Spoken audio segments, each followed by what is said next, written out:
Madame, monsieur, bonjour, bonsoir. Enjeux sanitaires et social de l'accès à l'eau potable. C'est le thème sur lequel va plancher pendant 52 minutes notre invité de ce jour. Il s'agit du docteur Roger Ndichwa, qui est universitaire, ancien chercheur à l'université d'Orsay. C'est à Paris 11, pour ceux qui ont déjà fait un tour du côté de l'Hexagone. C'est donc, monsieur, madame, vous l'avez compris, 52 minutes pour comprendre. Restez à l'écoute.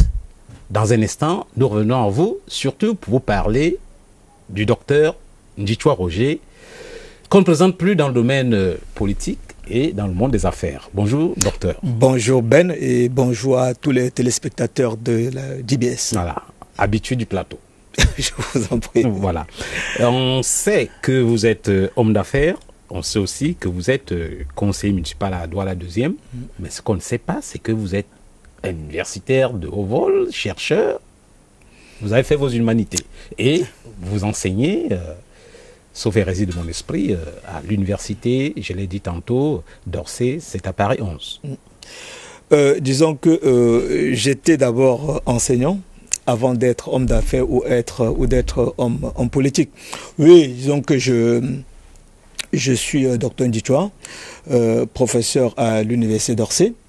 Il est bien vrai que depuis un certain temps, j'avais pris des années sabbatiques pour rentrer dans mon pays et contribuer aussi au développement de ce pays-là. Je suis spécialiste de l'eau et j'avais donc pour souci de joindre les enseignements que je fais à mes étudiants, de joindre, on va dire, l'acte à la parole. Non pas uniquement leur donner des enseignements théoriques, mais leur dire qu'on peut passer de cette phase théorique à la phase pratique. Donc mes enseignements, c'est des enseignements pour professionnaliser les étudiants. Alors ce que vous dites spécialiste en eau, vous apprenez aux gens à boire de l'eau, à la mettre au réfrigérateur ou Non. Je forme des étudiants. Et pas seulement des étudiants, je forme aussi tous ceux qui sont chargés, qui ont en charge la gestion de l'eau. Je les forme déjà à la recherche de l'eau. Il faut chercher de l'eau, il faut trouver de l'eau, il faut trouver la bonne nappe. À l'analyse de l'eau, ça veut dire qu'il faut traiter dans le traitement, au traitement de l'eau, traiter cette eau pour la rendre potable et à la gestion même des ressources. Parce que ici, lorsqu'on prend le cas du Cameroun par exemple, on a deux grandes ressources en eau ici au pays. Il y a les ressources superficielles, c'est nos rivières. Il y a les ressources souterraines. Et mes études aussi, ou mon expertise aussi peut amener à faire le choix dans un contexte particulier entre l'exploitation des eaux souterraines ou l'exploitation des eaux de surface. Oui, docteur. Vous permettez, n'est-ce pas, qu'on revienne un temps soit peu sur vos humanités. Vous les avez faites. Vous êtes enseignant, c'est vrai, mais oui. vous avez appris toutes ces choses quelque part. Oui, disons que oui, absolument. Disons que moi, j'ai eu mon bac au Cameroun. J'ai eu mon bac au Cameroun. J'ai fait la première année à l'université au Cameroun. Et je suis parti en Europe. En réalité, quand j'allais en France, c'était pour travailler dans le pétrole. Parce que j'ai eu mon bac à une période où c'est le pétrole qui faisait un peu la pluie. Sûrement pas le bac A. Non, un bac scientifique. Un bac scientifique. J'ai eu un bac D avec mention très honorable ici au Cameroun. Et donc, je me suis dit, il faut que j'aille me lancer dans la recherche pétrolière. Et quand je suis arrivé en France, j'ai fait donc des études scientifiques, notamment ce qu'on appelait à l'époque SVT, les sciences végétales et de la terre. Donc j'ai fait, et quand je suis arrivé donc à un moment, il fallait choisir entre vraiment les sciences biologiques et les sciences de la terre. Je suis allé vers les sciences de la terre et je me suis dit, je me lance dans le pétrole. Donc c'est un professeur, un grand professeur de l'université qui m'a donc déniché et m'a dit qu'il avait besoin de travailler avec moi parce que j'étais quand même un élément brillant et il pensait que je pouvais aussi lui apporter, surtout que celui-là, ce professeur, il s'agit du professeur Jean-Charles Fonte, c'est un africaniste, c'est quelqu'un qui aimait beaucoup l'Afrique et il a dit votre pays, votre continent, l'Afrique, aura demain beaucoup plus besoin de l'eau que du pétrole. Donc en venant dans mon laboratoire, travailler avec moi dans l'eau, vous pourrez vraiment aider l'Afrique. Et je lui donne entièrement raison parce que les problèmes d'eau se posent en Afrique avec acuité. Et je suis très heureux d'y contribuer en amont, c'est-à-dire dans la formation des gens qui sont en charge dans la gestion de l'eau et en aval aussi en tant qu'opérateur économique exerçant dans le domaine de l'eau. Voilà. Voilà. Vous avez compris donc madame, monsieur, c'est à la faveur, il faut dire que à la faveur de la journée mondiale de l'eau que nous vous recevons. Il faut dire que je suis aussi expert de l'AIEA, expert international de l'Agence internationale de l'énergie atomique en matière de l'eau. Et dans ce cadre-là, j'ai parcouru beaucoup de pays africains, même au niveau des États-Unis, pour implémenter des projets des Nations Unies, des projets dans le domaine de l'eau, financés par les Nations Unies. Et là, on ne savait pas ça de vous. Bon, ceux qui me connaissent, qui lisent un peu mon CV, ont l'habitude de ce genre ont l'information. Voilà. Donc, membre, n'est-ce pas, influent de l'agence internationale. Absolument, expert technique externe de l'agence internationale de l'énergie atomique. D'accord. Section O. Donc, vous êtes donc en Europe et vous décidez de temps en temps, vous n'oubliez pas la même patrie, vous revenez au Cameroun de temps en temps et vous constatez effectivement que le professeur Lafonte avait raison de vous dire que les Africains auront beaucoup plus besoin d'eau que de pétrole. Disons que j'ai vraiment eu la chance, et là c'est une chance naturelle, c'est Dieu qui m'a donné cette chance d'aimer mon pays. Je suis arrivé en France en 82, après ma licence, je n'ai plus jamais passé les vacances en France. Je n'ai aucune vacance. Que ce soit les grandes vacances, que ce soit les vacances de 2 semaines, je n'ai plus jamais passé mes vacances. Chaque fois que j'avais une petite vacance, je revenais dans mon pays, restais avec les miens. J'ai été trop attaché à ce pays. Et pour ça qu'à un moment, je me suis dit, à travers tous les projets des Nations Unies, je me suis dit, il y a au moins un projet que je peux faire au Cameroun, je peux être utile à mon pays. Et là, j'ai dit, ok, je vais rentrer au Cameroun et créer une société dans le domaine de l'eau. Je vais rentrer au Cameroun, permettre aux Camerounais, faciliter aux Camerounais l'accès à l'eau. Donc, je vais rentrer au Cameroun, créer une société dans le domaine de l'eau. Et c'est là où j'ai créé donc une société novatrice, qui est une société qui fait de l'eau en sachet. Je ne citerai pas le nom. Parce que Cameroun Breuvage. Oui, c'est le nom de la société. Sous la marque Sawawa. Bon, merci. Sans publicité, non le dit. Merci bien. Donc, je suis l'un des pionniers dans ce domaine-là. J'ai dit, ok, je laisse l'enseignement, je peux être utile dans mon pays. Je suis allé, j'ai appris. J'ai acquis de l'expérience, je peux maintenant être utile à mon pays. Donc j'ai créé cette société qui, à sa belle époque, employait près d'une centaine de personnes. Ça, c'était des emplois directs. Et les emplois directs, il y avait plus de 500 emplois indirects. C'est-à-dire que des grossistes qu'on implémentait par-ci, par-là, des distributeurs indépendants qui eux-mêmes recrutaient aussi d'autres personnes avec près de 500 emplois. Je suis heureux de l'avoir fait et mon exemple a servi. Et mon exemple a servi parce que j'étais la deuxième société à faire dans l'eau en sachet.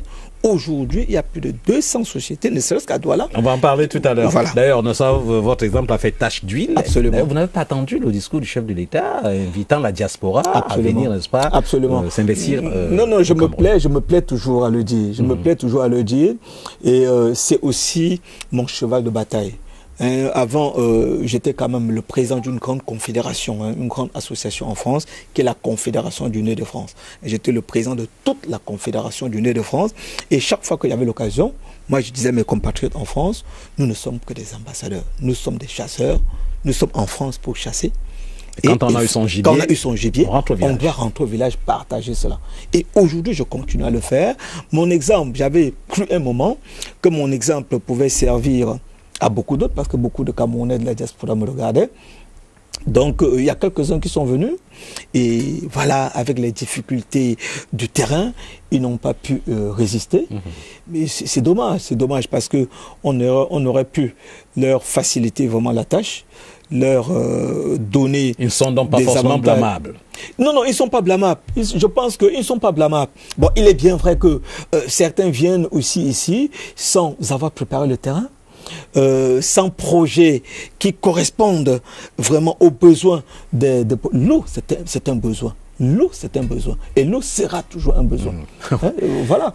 Donc, je dis, il faut bien préparer son terrain. Il faut venir au Cameroun, voir ce dont les populations camerounaises ont vraiment besoin et chercher à faire quelque chose dans ces domaines-là. Docteur Ndichwa, on va donc maintenant revenir, on va s'attarder un temps soit peu, n'est-ce pas, au Cameroun pour parler, n'est-ce pas, de l'hydrologie.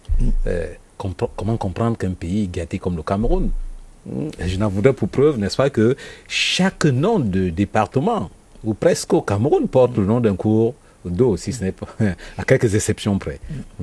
C'est l'Onfundi, c'est le Vori, c'est l'Oignon, c'est la Sanaga, c'est ceci, c'est ça, le cours d'eau. Mais nous avons encore des problèmes, n'est-ce pas, d'accès à l'eau.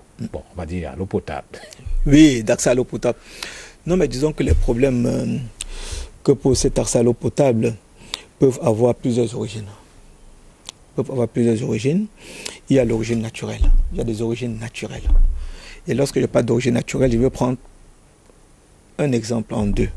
Lorsque nous comparons le nord Cameroun et le sud Cameroun, au nord Cameroun, la pluviométrie ou la pluviosité est hyper faible.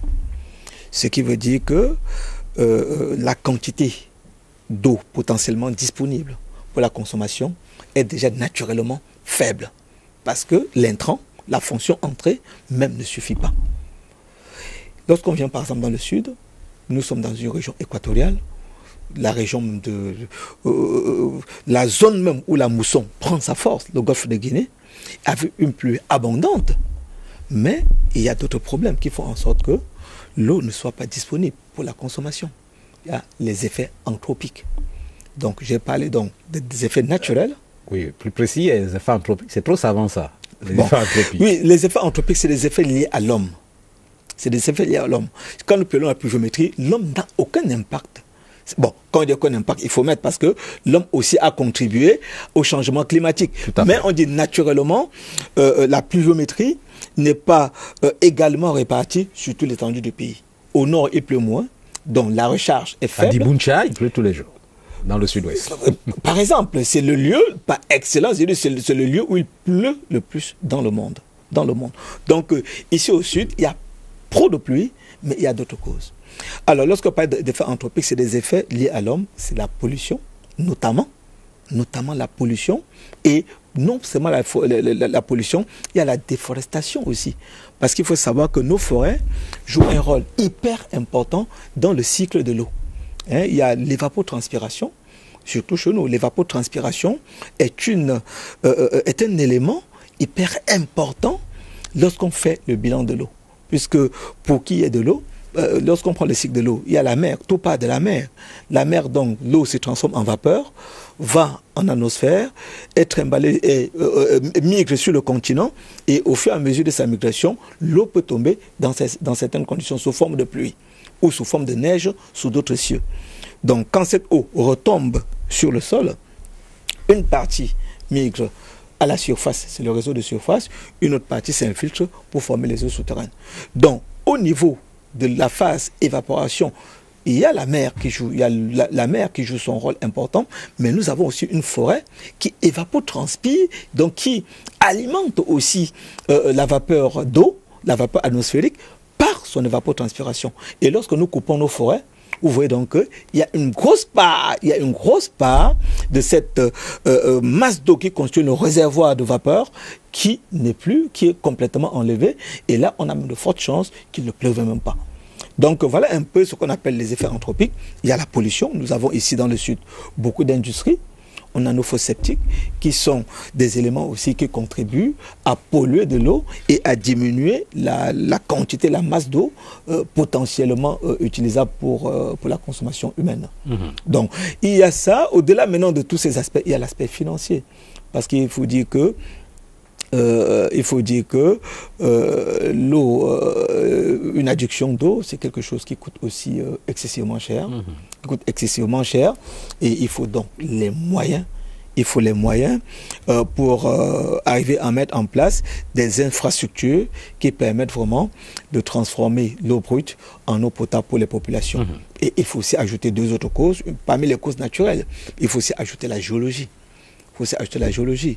Par exemple, lorsqu'on est dans le Nord Cameroun, c'est du sable, c'est un bassin sédimentaire dont toute l'eau qui tombe en gros s'infiltre.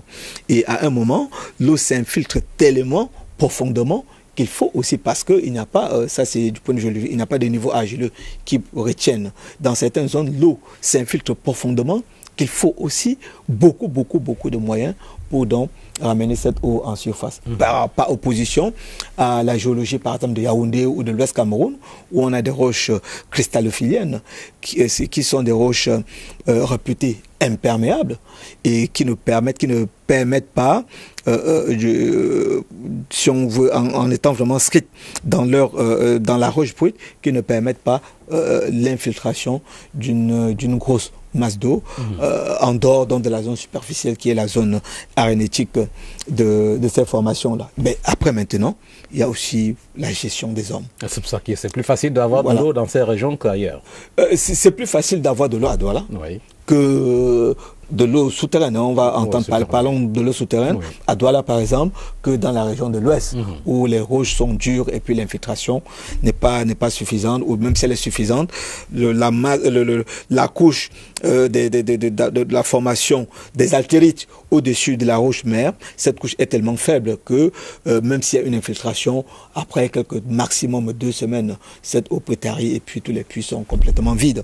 Donc, et je parlais aussi de la gestion des hommes, la gabégie des hommes qui ne sont pas patriotiques et qui n'utilisent pas les moyens qu'on met à leur disposition pour ceux pour lesquels ils ont été nommés ou ils ont été mis là. Bon, tous ces facteurs contribuent à faire que les problèmes d'eau dans notre pays deviennent toujours, en fait, soit récurrents. On verra, n'est-ce pas, tout à l'heure dans les solutions, s'il y en a qui sont pérennes, qui peuvent nous permettre de résoudre définitivement ce problème.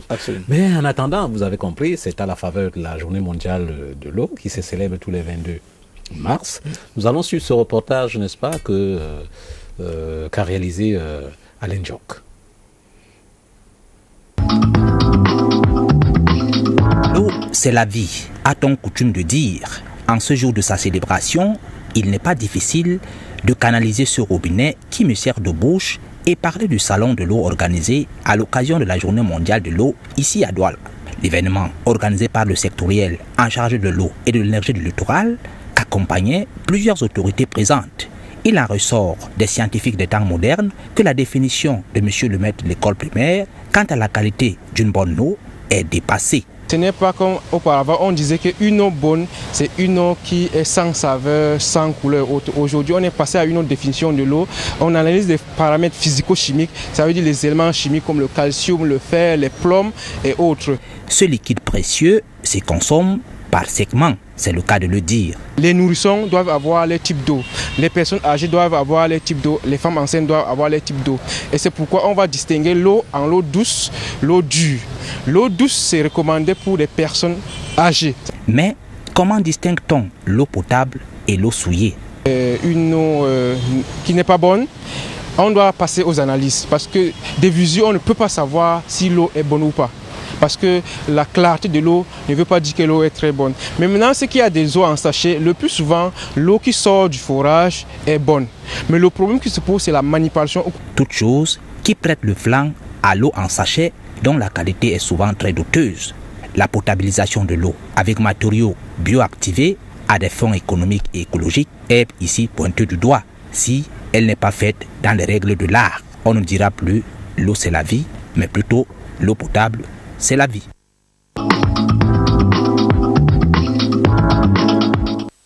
Voilà. Réaction, après on a l'impression que l'impression qui se dégage, c'est que la définition que nous avions... Non, je suis vraiment atterré. Je suis atterré quand je vois ces images. Et je regrette de n'avoir pas été à ce salon parce que, vous savez, ne doit pas parler de l'eau n'importe qui. L'eau est un produit très très sensible. Et lorsqu'on veut parler de l'eau, on doit être sûr de ce qu'on dit.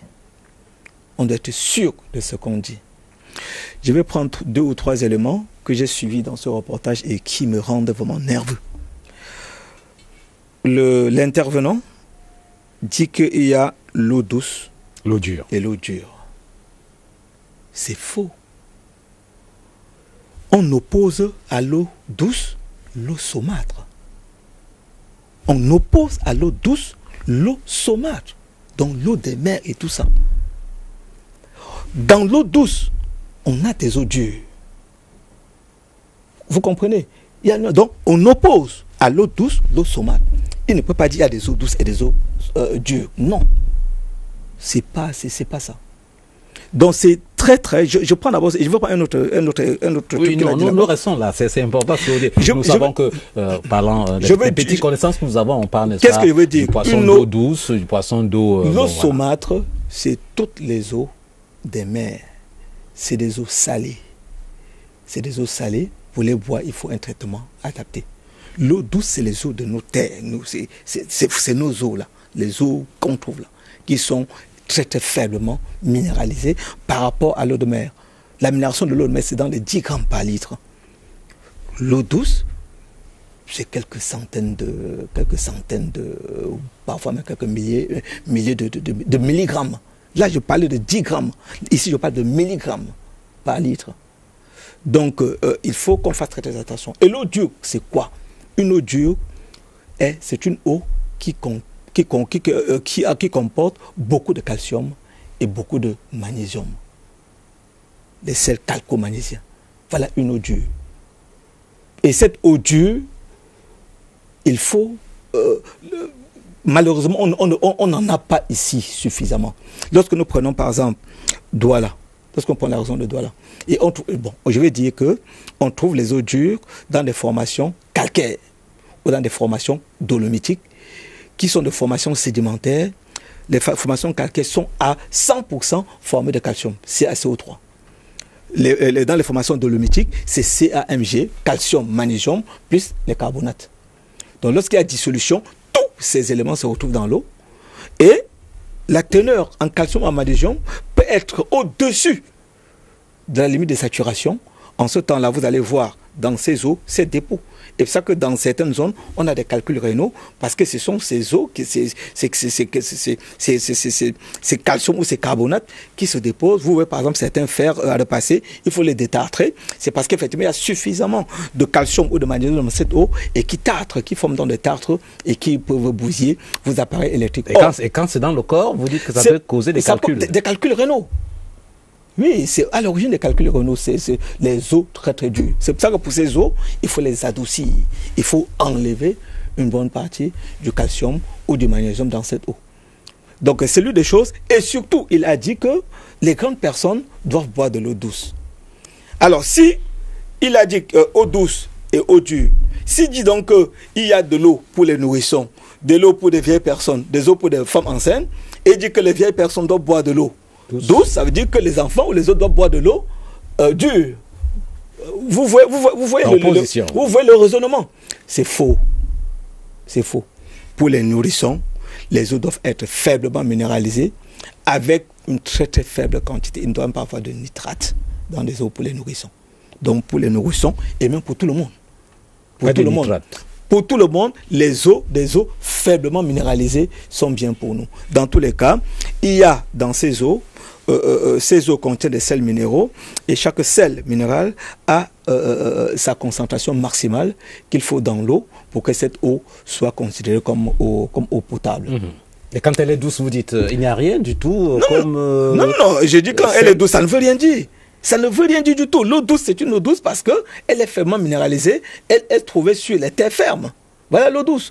Toutes nos eaux qui circulent sur notre terre, c'est des eaux douces. Et ces eaux douces ne représentent que 2% de la masse mondiale, de la masse globale de l'eau. Vous voyez donc que la quantité d'eau, l'eau sur la terre est immense, mais la quantité qui est réservée pour la consommation est hyper faible, 2%. Ça ne représente rien du tout. 2%. Donc, il faut faire très, très attention, une fois de plus, lorsque nous manipulons des thèmes et lorsque, une fois de plus, on confie la communication de ce genre d'événement à des gens qui ne maîtrisent rien. J'ai vu des gens qui ont un bac G2 et qui ont prêté serment pour être des agents assermentés dans des ministères de l'eau. Arrêtons cela. J'en ai vu, je suis dans le domaine de l'eau, je suis opérateur dans le domaine de l'eau, j'en ai vu. Arrêtons. Et c'est ces gens qui viennent à la télévision dire du n'importe quoi et créer la confusion dans la tête. Nous avions affaire à un ingénieur. Non, je dis encore, ces ingénieurs, c'est nous qui les formons. Alors je dis que je n'ai pas formé mes ingénieurs à dire ceci. Je n'ai pas formé mes étudiants à dire ceci. Vous comprenez? Oui. Voilà. Donc, alors, il n'y a pas d'eau, j'allais dire, d'eau dure, hein, pour vous remonter le moral. Non. Moi, ce n'est pas l'eau dure, qu'elle soit dure, qu'elle soit sale. Nous savons les traiter. Nous savons traiter de l'eau. Donc, ce n'est pas la qualité de l'eau brute ne nous impressionne pas. On sait ce qu'il faut faire pour rendre l'eau potable. Mais je dis tout simplement, vraiment, dans ce genre de domaine, il faut faire très, très attention lorsqu'on dit des choses. Quand il dit par exemple que l'eau de forage est réputée pure. Non. Quand on dit que l'eau de forage est réputée pure, il faut donc faire une comparaison. Pure par rapport à quoi? L'eau de forage est réputée pure par rapport à l'eau superficielle. Mais est-ce que l'eau de forage est pure? Pas forcément. Pour dire que cette eau est pure, il faut passer par une phase des analyses physico-chimiques et des analyses bactériologiques pour dire que oui, cette eau est potable. Vous comprenez? Lorsqu'on dit que si pur par comparaison, oui, l'eau potable, l'eau souterraine ou l'eau de forage est pure, l'eau brute est pure par rapport à l'eau de surface. Mais est-ce pour autant dire que tu vas boire toute eau de forage sans précaution, sans avoir pris connaissance de la qualité de cette eau? Non. Et vous dites la qualité de cette eau est fonction, n'est-ce pas, des roches, des lieux? Absolument. La composition chimique la saveur de l'eau. Quand vous buvez une eau, lorsque vous êtes un bon connaisseur de l'eau, lorsque vous buvez une eau, vous pouvez déjà dire que cette eau provient de ce type de gisement. Si nous sommes par exemple dans du gypse, si une eau par exemple traverse un gisement de sel, de NaCl, direct dans votre bouche, elle est salée. Elle est salée. Elle est salée. Si une eau traverse un gisement calcaire, effectivement, comme la dissolution de calcaire produit dans l'eau uniquement du calcium et des bicarbonates ou des carbonates, vous sentez dans la bouche que oui, ça c'est une eau qui est passée par un réservoir calcaire. Si c'est passé par un réservoir sableux, c'est une eau qui est hyper légère. Parce qu'heureusement, un réservoir sableux ne libère pas suffisamment de sels minéraux. Le sable n'a même pas de sels minéraux. Donc c'est pratiquement l'eau de pluie filtrée que vous buvez.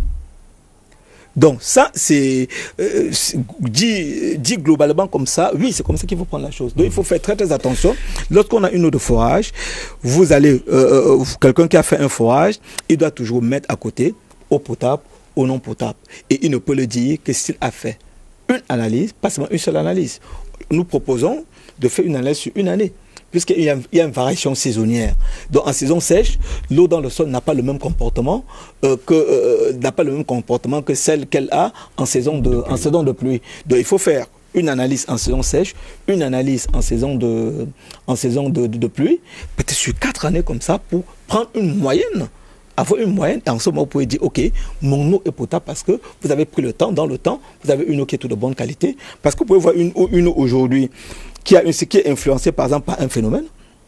En saison sèche, en saison de pluie, un autre phénomène a la priorité sur cette eau, et cette eau n'est pas marquée de la même façon. Donc la composition chimique de l'eau dépend du type de sol que cette eau traverse. Si vous me donnez une eau tirée dans la ville de Douala, si cette eau a une certaine composition, je peux vous dire que c'est faux. Cette eau est tirée ailleurs. Ce n'est pas une eau tirée. La caractéristique des eaux de Douala, c'est des eaux très, très, très faiblement minéralisées. Parce que nous avons, c'est des formations sableuses, sablo-argileuses, Et de temps en temps, ils peuvent avoir dans les argiles des échanges d'ions qui libèrent quelques éléments, soit le calcium, soit le sodium dans l'eau. Mais cette quantité n'est pas aussi importante pour faire monter la minéralisation de l'eau. Donc une eau souterraine à Douala, qui est bien traitée, sera bonne pour les enfants, sera bonne pour les femmes adultes, encore que Douala n'est pas une zone agricole où on doit trouver du nitrate n'importe où. Douala n'est pas une zone agricole, mais on peut trouver d'autres éléments. Merci Dr Djichwa. Je voudrais rappeler à la gouverne de Monsieur Tout le Monde que vous êtes le PDG de Cameroun Breuvage, cette entreprise qui produit de l'eau en sachet. L'eau en sachet sous la marque Sawawa. Et vous produisez donc et commercialisez de l'eau de source naturelle. Oui. Ça, il faut le dire. À vous entendre, il faut se méfier des forages. Ça dit que tous les forages ne sont pas forcément... Enfin, les eaux de forage ne sont pas forcément sans danger. On dit quand c'est du forage, non, c'est bon, c'est forcément bon. L'eau est un élément très, très sensible. Et la loi portant régime de l'eau est ferme là-dessus. Quelqu'un qui donne de forage aux populations avec une eau de forage qui n'est pas analysée, qui cause un préjudice aux populations, cette personne est pénalement condamnable. Là, il peut aller en prison après avoir payé de l'amende. Ce que je veux dire, c'est quoi? Pour tous ceux qui exploitent des forages, ne donnez pas de l'eau aux populations, de l'eau de forage, si vous n'êtes pas sûr de votre eau. Or, l'eau de forage est claire, c'est vrai. On peut utiliser cette eau pour faire la lessive, pour laver peut-être certains ustensiles, mais avant de la boire, il faut qu'il y ait une analyse qui soit faite, qui confirme que votre eau est sanitaire. Malheureusement, c'est qui n'est toujours pas fait. C'est dommage. Donc, c'est pour ça que je dis aux gens, méfiez-vous. Et j'ai l'habitude de dire, les gens ne comprendront peut-être pas ce que je dis, mais je parle aussi en tant que spécialiste, en tant que pédagogue. Si je vois un forage qui est fait sans composition chimique, sans ces données analytiques, quand il y a des données analytiques, c'est des données physico-chimiques et c'est des données surtout bactériologiques. Si je n'ai pas ça, je vois l'eau de Canwater, je préfère boire l'eau de Canwater. Parce qu'on le veut ou non. Je pense que c'est tout l'intervenant qui l'a dit. L'eau de Canwater a une certaine couleur, c'est vrai.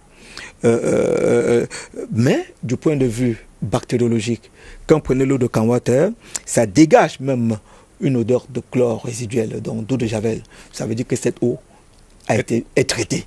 Et l'odeur, cette odeur résiduelle, voilà, c'est qu'on en a mis un peu plus pour être sûr que toutes les bactéries à l'intérieur ou les germes à l'intérieur de cette eau sont neutralisés. Donc, je dis une fois de plus, je préfère boire l'eau de Canwater lorsqu'elle est transparente, lorsqu'elle est quand même claire, que l'eau de forage dont les analyses ne sont pas connues. Voilà. Et ça, c'est un conseil que je donne. C'est sans publicité. Voilà. Oui, non, c'est important. C'est important. Canwater, c'est la société publique. Oui. Je pense qu'il n'y a pas de publicité à ce niveau. C'est une émission qui est regardée par beaucoup de Camerounais. Il est important que quelqu'un avisé leur dise quel doit être leur comportement face à une situation comme celle que je venais de décrire. Voilà. PDG, président directeur général de Cameroun Breuvage, on vous a suivi attentivement et l'idée selon laquelle quand le forage, n'est-ce pas, est plus profond, l'eau est la meilleure. Hein? Vous dites qu'à Douala, avec la configuration de notre sol, qu'on aille très loin, forcément on n'aura pas une eau sans danger. Pas forcément. Et pas forcément. Il faut que les gens me comprennent très bien. Analyser. Il faut toujours analyser. Le conseil qu'on donne à tous ceux qui veulent faire leur forage, c'est de ne pas taper. Quand on dit taper, c'est creuser. Hein. Quand on dit taper, c'est un terme hydrogéologique qui veut dire capter. C'est de ne pas capter la nappe phréatique. Voilà le premier conseil qu'on leur donne. Ne vous arrêtez pas à la nappe phréatique. Qu'est-ce qu'on appelle nappe phréatique? La nappe phréatique, c'est la première nappe que l'on trouve lorsque nous creusons le sol. Donc tous nos puits, 10 mètres, 20 mètres, tout ça, sont dans la nappe phréatique. La toute première nappe que vous trouvez, la nappe d'eau que vous trouvez quand vous creusez le sol, c'est ce qu'on appelle nappe phréatique. Et la particularité de cette nappe phréatique, c'est qu'elle est superficielle, elle est en contact avec l'atmosphère, elle est en contact avec toutes les sources polluantes qu'on peut trouver à la surface du sol. Il y a les fosses septiques, il y a les dépotoirs, il y a toutes ces ordures-là, puisque la nappe phréatique, c'est une nappe, à la base de cette nappe, on a une couche d'argile, et au sommet, on a une formation sableuse. Une formation sableuse, et le sable favorise l'infiltration de par sa forte porosité, donc toutes les saloperies qui sont à la surface entrent dans cette nappe, et c'est pas qu'on ne peut pas la traiter. On peut la traiter, mais ça va vous revenir plus cher dans le traitement. Autant donc aller au moins à la première nappe captive. La nappe captive, c'est une nappe qui est en dessous. Qui est en dessous de la nappe phréatique. Il peut y avoir donc plus. Après la nappe phréatique, on a des nappes captives. Captives pourquoi? Parce qu'au sommet de ce qu'on appelle le toit de la nappe, on a une couche d'argile. Et au mur, dans la base de la formation, on a aussi une couche d'argile. Donc c'est une eau qui est contenue entre deux couches d'argile. Et c'est une eau dont la couche d'argile supérieure évite donc les pollutions d'origine superficielle d'entrer dans la nappe. Ce qui veut dire que cette nappe déjà est potentiellement plus pure que celle d'en haut. Je dis bien potentiellement. Donc maintenant, ça va dépendre. La qualité maintenant de l'eau dans cette nappe, je vous ai dit, va dépendre de la nature même de la roche qu'on traverse et même aussi des origines de l'eau dans cette nappe. Parce qu'une nappe peut avoir plusieurs origines. En fait, l'eau, la recharge peut être due à peut avoir plusieurs sources. Il y a la pluie qui est l'une des sources de recharge et on peut aussi avoir une origine profonde. Il peut y avoir une faille dans certaines régions. Une faille peut aller de la profondeur vers cette nappe. Donc l'eau des profondeurs pourra remonter dans la nappe et polluer la nappe. Donc tout passe par une analyse. La seule précaution qu'on prend, c'est de ne pas capter la nappe phréatique. Et lorsque vous allez en dessous, vous avez plus de chances d'avoir de l'eau de bonne qualité. Mais cela dépendra donc de la nature des roches que vous trouvez. Et ça dépendra aussi de la tectonique. Dans tout cas, il faut faire une étude hydrogéologique cette fois-là pour bien déterminer quelle est la nature des couches, quelles sont les différentes sources d'alimentation. Est-ce uniquement la pluie? Est-ce que la source est unique ou il y a multisources?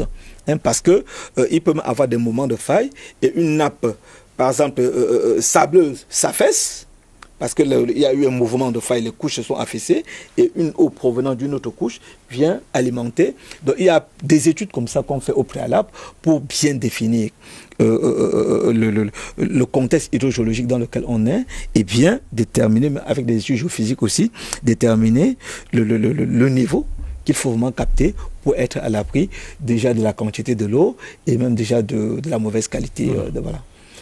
Docteur Ndichwa, si il faut prendre toutes ces précautions au niveau de ce qu'on appelle forage, que dire donc, n'est-ce pas, de ce que nous appelons communément dans nos quartiers des puits? Non, les puits ne doivent pas être utilisés pour la consommation. Nos eaux de puits ne devraient pas être utilisées pour la consommation. On peut les utiliser pour laver nos habits, on peut les utiliser pour faire la vaisselle, et si il faut les utiliser pour la consommation, peut-être pour la cuisson. Parce que lorsqu'on prépare, l'eau bout et à 80-90 degrés déjà, beaucoup de bactéries sont désactivées. Donc, s'il faut la boire sans ces traitements-là, voilà, on prend de risques. On prend de forts risques de choper une maladie d'origine hydrique. Donc, il faut chauffer. Si vous voulez la boire, chauffez-la, laissez-la filtrer-la et déposez l'eau au frigo. Elle est fraîche, vous pouvez la boire. Parce qu'en la chauffant, toutes les bactéries se désintègrent au-delà de 90 degrés. Oui, dans ce temps-là, les bactéries sont tuées. Vous les filtrez tout simplement pour enlever certains éléments en suspension dans l'eau. Comme c'est une eau chaude, voilà, vous la mettez au frigo, elle se rafraîchit. Vous avez une eau, mais il faut bien la filtrer, pas la filtrer avec n'importe quoi. Cela dit, Dr Ndichwa, on va revenir sur la définition donnée tout à l'heure par... cette personne reçoit disait, bon, à l'époque, et là, le journaliste a semblé, n'est-ce pas, à corroborer. Ce n'est plus l'eau potable, c'est celle qui est sans saveur, incolore, inodore. Non, il a pris, sa définition était partielle. Il a pris une définition partielle. Pourquoi? Parce que l'eau, lorsqu'on prend les caractéristiques de l'eau, l'eau a en gros 4 caractéristiques ou 4 grandes propriétés. il y a ce qu'on appelle les propriétés organoleptiques de l'eau. Les propriétés organoleptiques. C'est des propriétés qui sont liées à nos sens. C'est la vue. Donc il faut que quand tu vois cette eau, qu'elle soit agréable à boire. Donc qu'il n'y ait pas si vous voyez une eau avec des bêtes à l'intérieur, tout de suite, voilà, il faut qu'elle soit limpide. Or, parmi les propriétés oculaires, donc, les éléments qui sont liés donc, à la vue, il y a la turbidité de l'eau, il y a la couleur. L'eau ne doit pas être colorée. Mais il y a de l'eau, il y a des eaux aromatisées, il y a des eaux colorées là-dehors. On appelle aromatisées aussi. Mais je dis, il ne faut pas que ces eaux soient turbides. Quand tu prends l'eau, tu regardes, il faut qu'elle soit vraiment limpide et qu'il n'y ait pas d'éléments en suspension. Peu importe leur taille, il ne faut pas qu'il y ait des éléments en suspension dans l'eau. Ça fait partie des propriétés organoleptiques. D'autres propriétés organoleptiques, c'est la saveur, c'est l'odeur. Il ne faut pas que cette eau sente. Quand vous prenez une eau, vous mettez-la, dès qu'elle sent, voilà, vous n'avez pas envie de la boire. Une autre propriété organoleptique, c'est la saveur. Il faut que cette eau soit agréable à boire. Donc, il y a des eaux qui ont des saveurs. Et ça dépend de ce qu'on a dans l'eau. Parce que chaque élément dans l'eau imprime son odeur et imprime sa saveur. Si cet élément est majoritaire dans l'eau. Donc, ça va dépendre. Or, ça, l'eau ne devait pas être inodore. Inodore, voilà, c'est les odeurs, c'est des propriétés organoleptiques. Sans saveur, donc ne pas avoir c'est pour ça qu'on dit que l'eau plate. Quand on dit que l'eau plate, ça veut dire que c'est une eau qui est neutre, qui n'a aucune odeur, aucune saveur, machin. Et il faudra que cette eau soit limpide, voilà. À côté de ces propriétés organoleptiques, il s'est arrêté à ça. Mais la définition de l'eau, ce n'est pas que ça. Il faut maintenant que la composition chimique de cette eau, au fait que les sels minéraux dans cette eau ne dépassent pas une certaine limite inadmissible.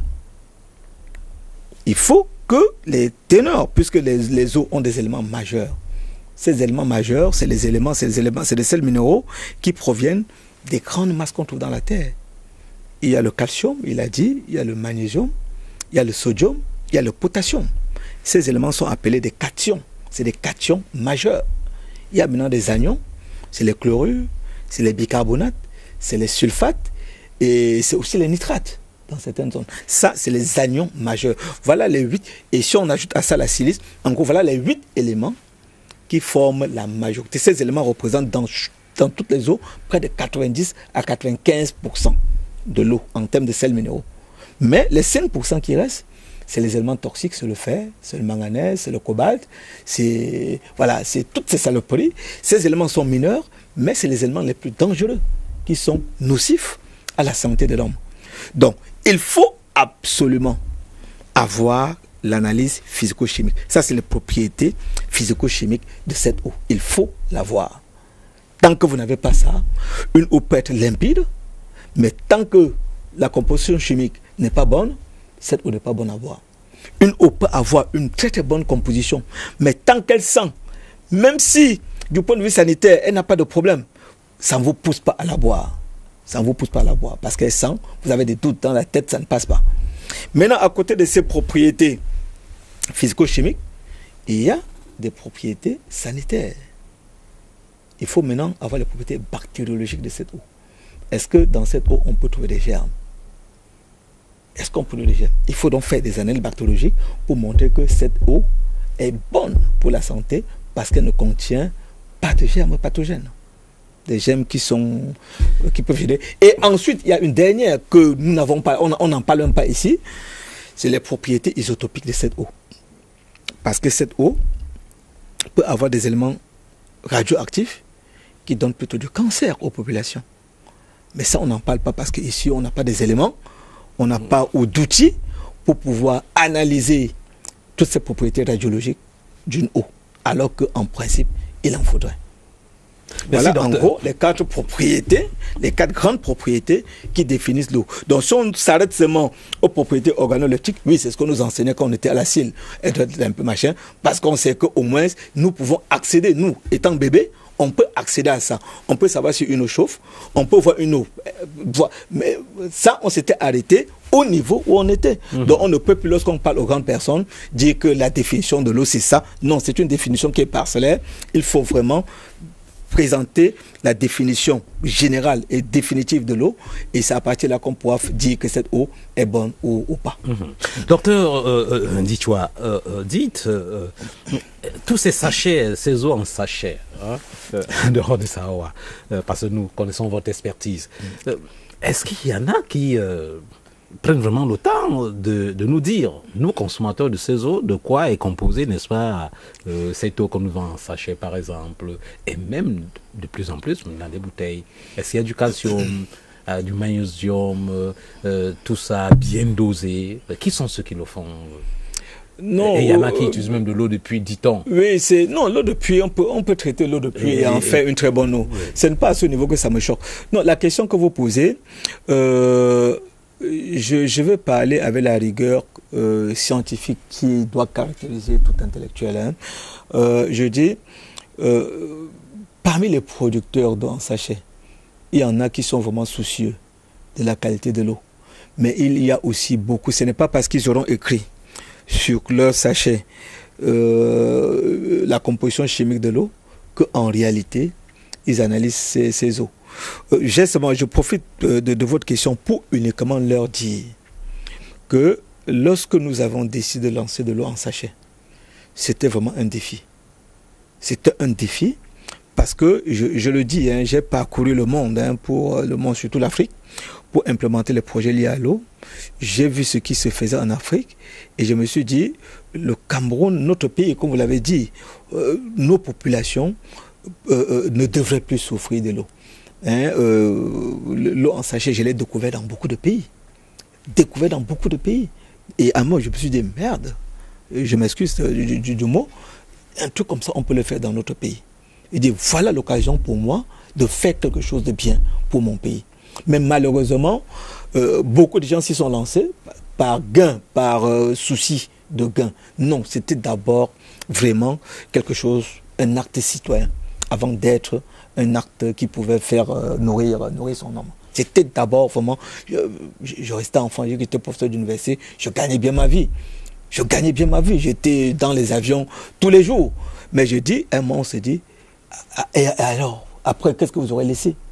Après avoir voyagé, qu'est-ce que vous aurez laissé? Laissons quelque chose. Et ça me caractérise. J'ai dit, ok, donc je voulais seulement dire à tous ces producteurs, s'il vous plaît, nous sommes dans le même bateau, méfions-nous de donner du poison aux populations. Parce que si l'eau est la vie, l'eau aussi peut donner la mort. Et l'eau donne la mort de façon rapide. Parce que ça circule vite, de façon rapide et aussi de façon massive. Donc, s'il vous plaît, le travail que nous faisons, j'ai passé le temps à me battre avec l'administration pour faire en sorte que les produits, nos eaux en sachet, soient considérés comme des produits, je ne veux pas dire produits citoyens, mais de considérer que c'est des produits, c'est normal que ces produits soient là. Nous, on vient combler un déficit en eau que les sociétés d'État ne faisaient pas. Donc, ne faisons pas en sorte, ne donnons pas l'arme à l'administration de nous tuer parce que nous avons voulu uniquement gagner de l'argent sans nous soucier de la santé des populations. Cela s'appelle aussi du patriotisme économique. Vraiment aussi, je souscris à ça et je suis un patriote. Que ce soit économique, que ce soit, je suis un patriote, j'aime mon pays, et je dis, il est important que les producteurs d'eau en sachet se prennent au sérieux, et une fois de plus, se mettent aux normes pour que l'eau qu'ils distribuent aux populations soit de l'eau de très très bonne facture. J'ai l'habitude de dire que mon produit n'a aucun complexe. D'ailleurs, il a parfois été, n'est-ce pas, on a souvent étiqueté, n'est-ce pas, certains produits qui ne sont pas les vôtres, n'est-ce pas, avec, n'est-ce pas, des étiquettes Sawawa. On va vous proposer ce dernier reportage, avant qu'on ne se sépare. Il est signé Hervé Moukouri.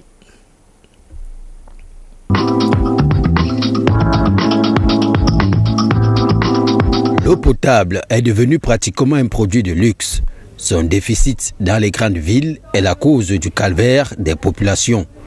La célébration de la Journée mondiale de l'eau le 22 mars a parfois engendré des initiatives, telles des campagnes de sensibilisation à la potabilisation de l'eau. C'est le cas ici au quartier Niobel, à Douala, où 8 équipes ont été déployées pour apprendre aux populations les techniques de potabilisation de l'eau et surtout sur l'apport de l'eau dans l'environnement, base du thème retenu cette année. Montrer aux populations comment est-ce qu'elles peuvent potabiliser leur eau avec des moyens rudimentaires. Et parallèlement à ça, nous avons planté quelques arbres tout autour de l'école en rapport avec le thème de la journée qui est la nature pour l'eau. Nous connaissons le rôle important que la nature joue dans la préservation des ressources en eau. Nos enfants étant nos graines les plus chères, ils ont été suffisamment édifiés sur la transformation d'une eau impropre à la consommation en un liquide incolore, inodore et sans saveur. La projection d'un mini-documentaire sur la potabilité de l'eau a permis aux jeunes élèves de s'enrichir davantage. Il n'y a pas que dans les écoles où a été délivré le message essentiel, mais aussi dans les quartiers. Adopter des comportements qui visent à assainir notre milieu, à le rendre propre et à protéger nos réserves en eau. Ensuite, c'est de montrer comment est-ce qu'on peut désinfecter l'eau lorsqu'elle a été polluée. Tout compte fait, l'eau demeure un produit incontournable pour la vie. C'est pourquoi on a trouvé des voies et moyens pour potabiliser l'eau, même avec des moyens rudimentaires. Conseil pratique. Donc, à chaque fois qu'on utilise une eau qui est d'origine douteuse, par exemple l'eau du puits, l'eau de source ou l'eau de forage, il faudrait prendre des mesures pour purifier cette eau-là. Des mesures de potabilisation telles que la filtration, telles que l'ébullition ou bien la désinfection par du chlore. Il ne vous reste plus qu'à mettre les 10 conseils en pratique.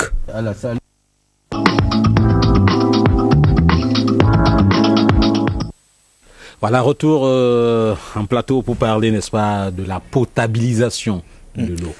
Non, mais je pense que le délégué a raison. C'est un peu ce que je disais tout à l'heure. Lorsque on n'est pas sûr d'une eau de forage, il faut filtrer. On peut filtrer en aval ou en amont. Mais lorsque c'est une eau de forage, il faut d'abord soit la chauffer.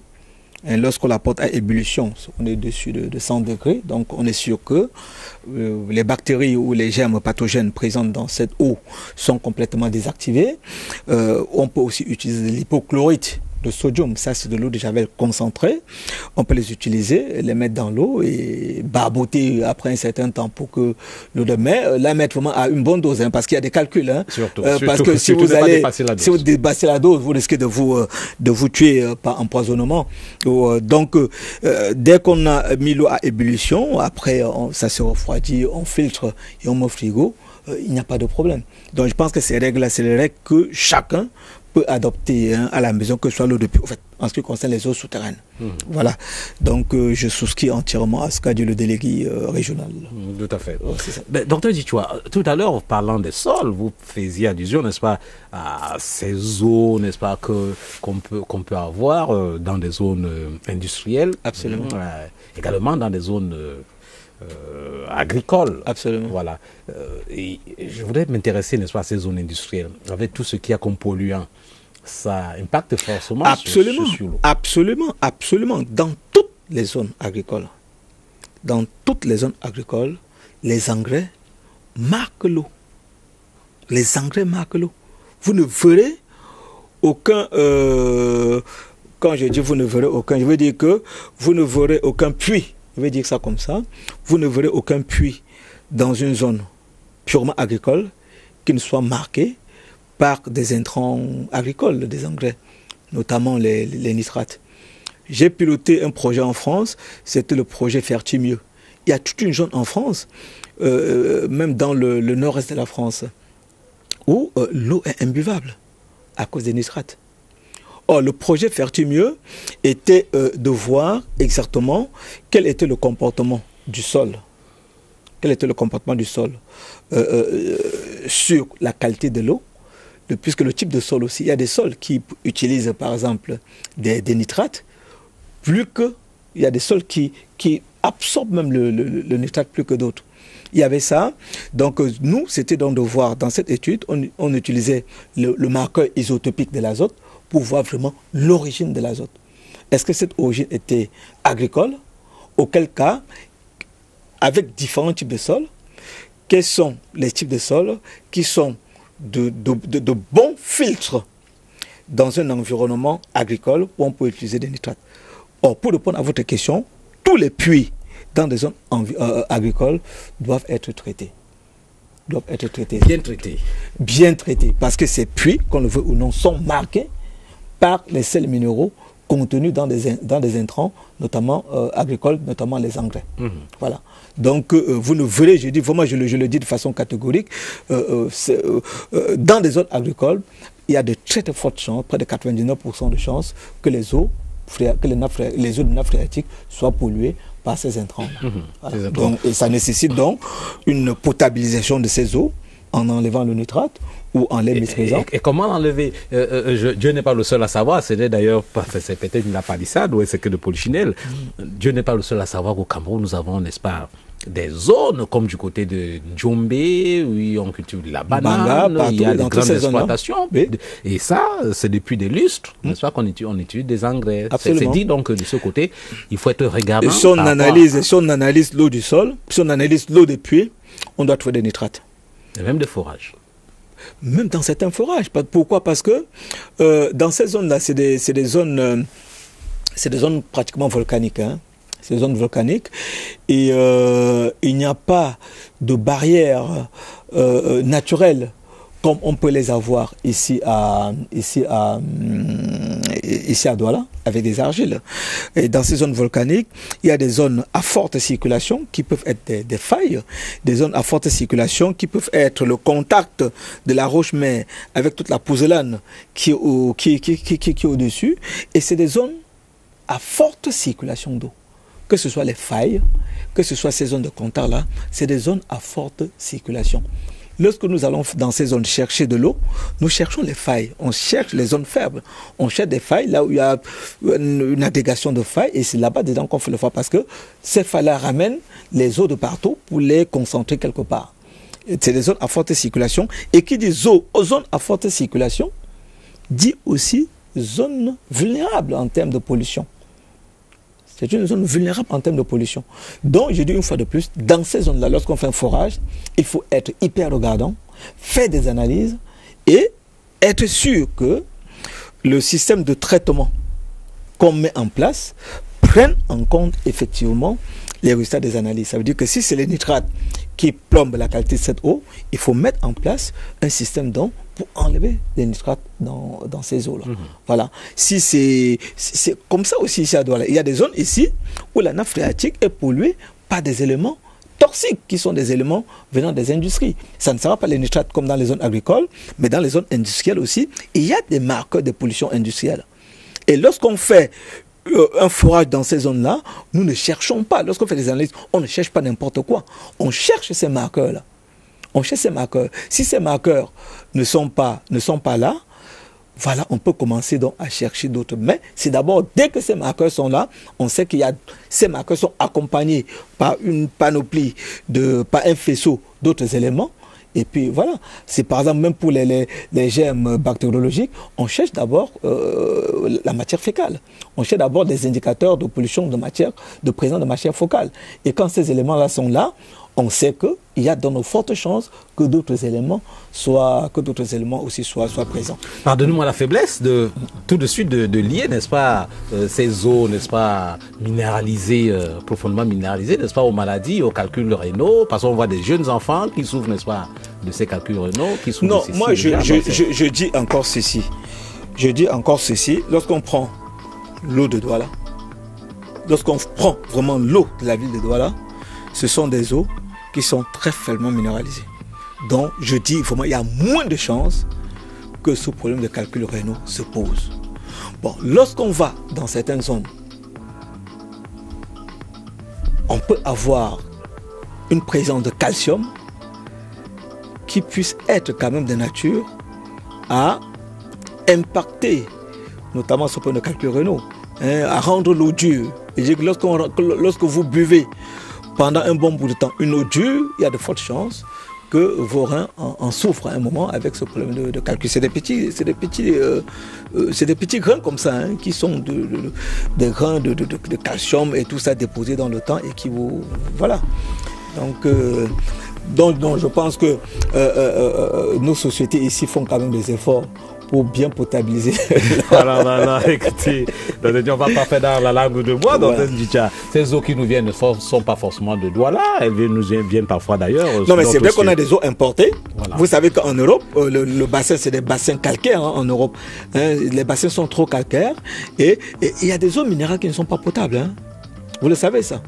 Il y a des eaux minérales qui ne sont du tout pas potables et qu'on ne doit pas vendre. Et si on les vend sous d'autres appellations. Vous comprenez? On a compris. Des solutions pérennes donc à l'accès à l'eau potable, c'est possible? En un mot, oui. Je pense que on peut, au niveau de notre pays, on a des solutions. On a des solutions. Si j'en ai proposé déjà. Tout à fait. On a des solutions, mais je pense que ce n'est pas le lieu aujourd'hui en quelques minutes, en quelques façons de se rendre. Cela pourrait faire l'objet de notre émission. Voilà. Je n'aurai pas le temps c'est une stratégie. C'est une grosse stratégie qu'il faut mettre sur pied pour que les Camerounais n'aient plus besoin de l'eau. Ça, on sait le faire avec un peu de moyens et beaucoup de volonté et avec une bonne expertise, on devrait arriver à faire en sorte que les Camerounais n'aient plus de problème d'eau. Merci Dr Ndichwa, nous allons nous séparer. Le malheur, effectivement, de nous séparer ne va pas nous faire oublier le bonheur de vous avoir eu sur ce plateau pour nous édifier sur les enjeux, n'est-ce pas, de l'accès à l'eau potable. Vous êtes une espèce rare. On voit des disparitions que le Cameroun gagnerait à encadrer pour, n'est-ce pas, pour que les solutions à l'eau potable de façon pérenne, n'est-ce pas, soient trouvées. Merci beaucoup Ben. Je voudrais vraiment dire aux téléspectateurs qui nous ont regardés que l'eau est un problème très très délicat. Donc évitons nous-mêmes déjà de faire de la gabégie, d'utiliser de l'eau comme si on avait à profusion. Limitons la quantité d'eau que nous utilisons pour nos toilettes personnelles. Limitons les quantités d'eau que nous utilisons. En fait, ne gaspillons pas de l'eau. J'espère qu'à travers ces 52 minutes, nous avons édifié sur la définition et nous avons dit, vous avez retenu quelques petites notes concernant ce précieux liquide. Merci pour votre humilité. On a beaucoup retenu.